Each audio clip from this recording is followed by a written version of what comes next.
Good morning and welcome to another episode of Tea with Z.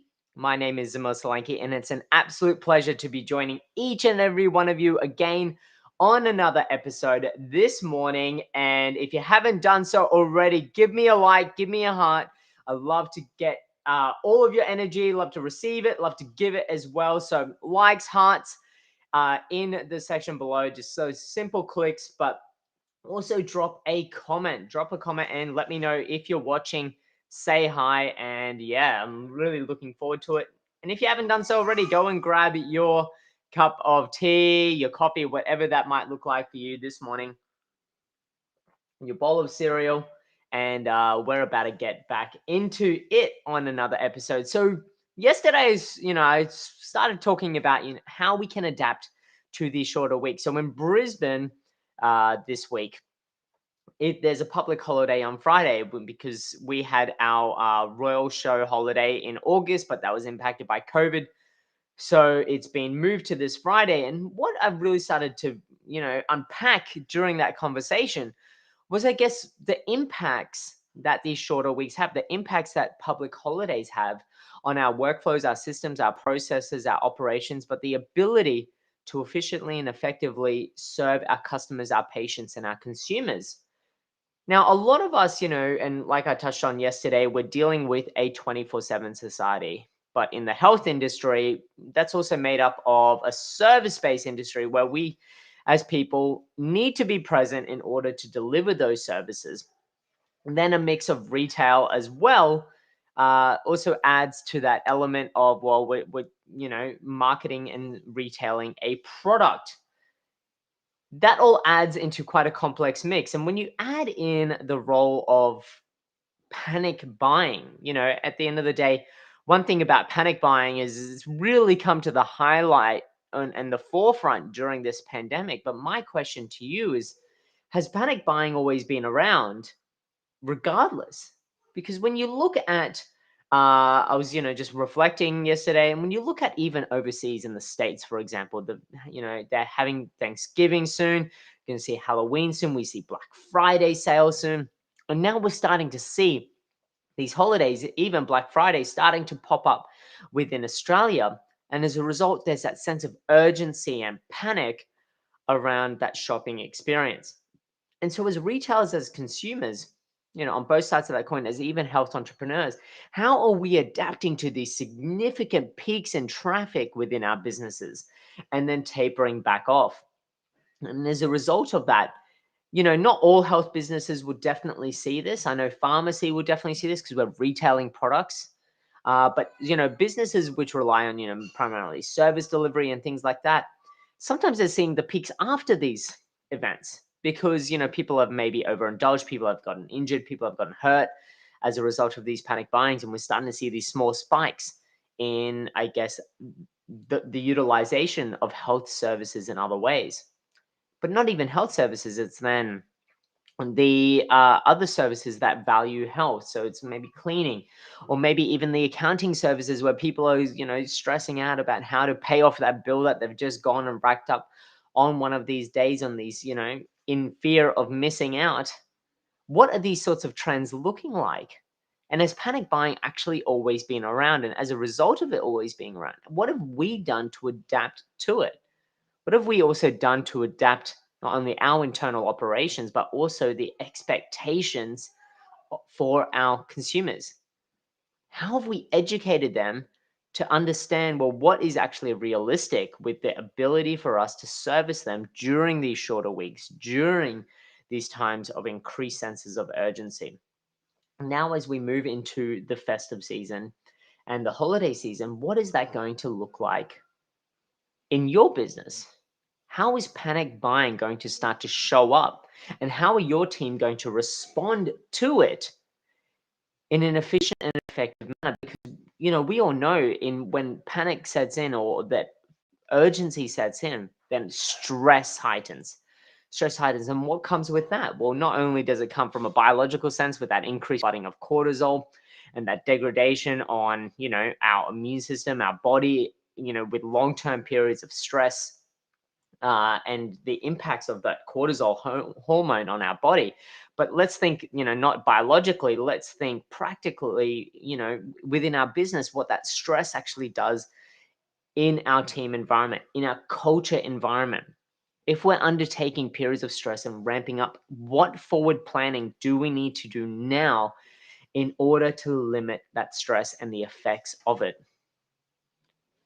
For me, it's starting with a conversation. One, having that conversation with your team and really looking at and brainstorming what we foresee this panic buying eventuating into, what we foresee this sense of urgency eventuating into, and how we can best manage those periods of stress. So, one, having that conversation, brainstorming it out with your team.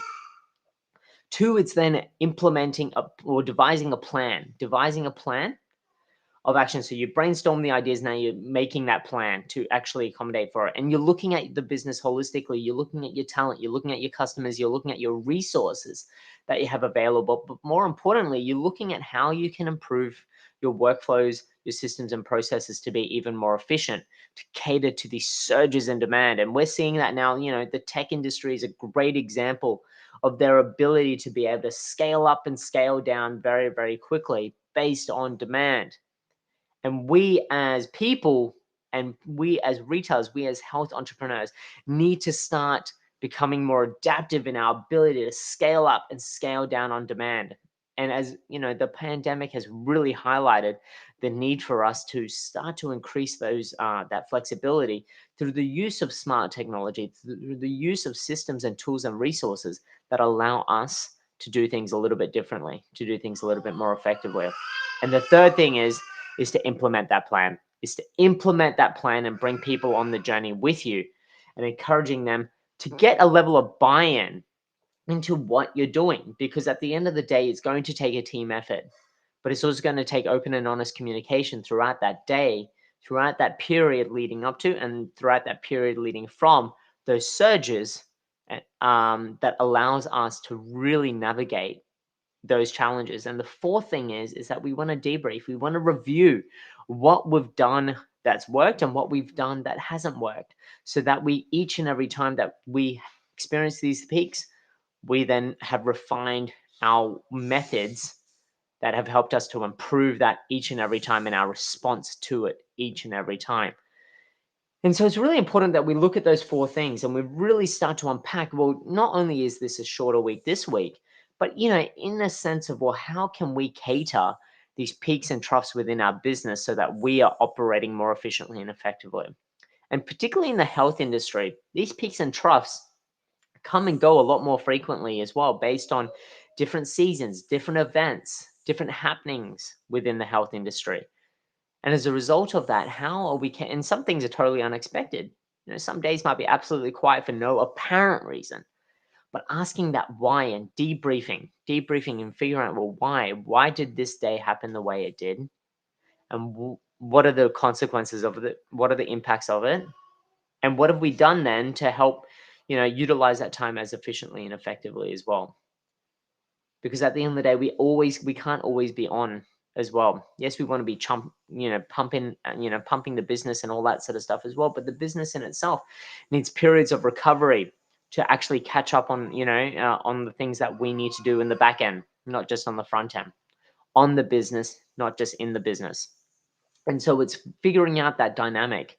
And it's definitely a journey that is something that I really just want to start priming you with now, because at the end of the day, it's a journey that requires, resources, tools, influence, other counsel, people to guide you on this process, to help you, I guess, to mentor you, to coach you in these sorts of elements. And that really, I guess, is what I really want to do now, is starting to create that conversation for you, to start priming. And that's what T with Z is all about. It's about asking you these questions.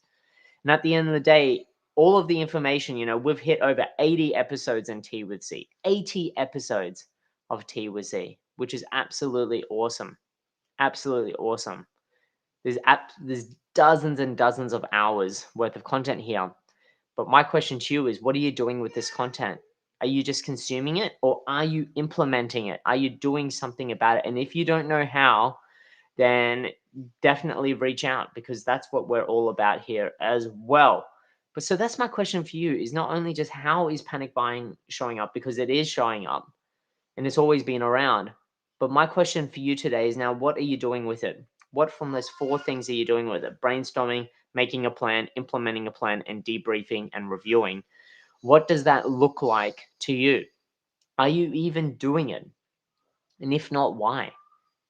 How are you managing your time, your resources, your talent in these surging periods? Or does your team just leave at the end of the day going, why on earth am I here? Because if you don't start doing it, your team, your talent will go to somewhere that does, where they place an importance of reviewing all of these processes, systems, and workflows to make sure that they are as efficient as possible when these surges happen. And so that's my question to you today. You need to be doing it. And if you're not, why? And so that's it from me today. And if you do want to brainstorm why, if you are wondering why, well, that's what the Limitless Network is all about. It's growing each and every week. And this is a group of like minded people that really value health in any way, shape, or form, even as individuals, and not business owners in there, even as individuals. This is what it's all about. So, pretty much almost everybody that I know at some level personally values health. So definitely jump on in this group if you're one of those people that truly do value health, because we deep dive into an episode each and every Friday on the Limitless Network, talking about all things T with Z. So once again, those four things: brainstorm, create a plan, implement the plan, and debrief. Are you doing it? If not, why not? Because at the end of the day, how are you then managing panic buying in your four walls? But not only just within your four walls, but beyond your four walls. So that's it from me today. Thank you once again for joining me on another episode of Tea with Z. I really look forward to catching up with you again tomorrow. But that's it from me. Have an amazing day. Stay safe, stay well, and I'll catch you then. Bye for now.